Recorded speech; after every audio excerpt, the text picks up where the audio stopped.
துபாயில் இந்தியர்கள் வேலைக்காக அதிக அளவில் செல்லும் நிலையில் இதன் அடுத்த முன்னேற்றமாக அங்கு சொத்துக்களை வாங்குவதும் அதிகரித்துள்ளது.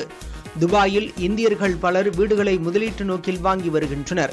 வாடகை வருமானம் அதிகமாக கிடைப்பது, வரி, ஸ்டாம்ப் செலவு போன்ற கூடுதல் செலவுகள் எதுவும் இல்லாதது, எளிய நடைமுறைகள் போன்றவை துபாயில் சொத்து வாங்க இந்தியர்களை ஈர்ப்பதாக கூறப்படுகிறது.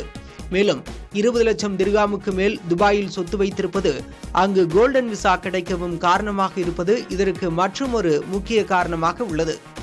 இந்திய பெருநகரங்களுக்கு இணையாக அல்லது அதற்கு குறைவாக துபாயில் வீடுகள் விலை இருக்கும் நிலையில் அதனை நம்பிக்கையுடன் வாங்கும் போக்கு அதிகமாக உள்ளது. புனே, சூரத் போன்ற நகரங்களில் உள்ள நடுத்தர வர்க்கத்தினர் கூட துபாயில் வீடு வாங்கி வாடகைக்கு விடுவதாக தகவல்கள் உள்ளன.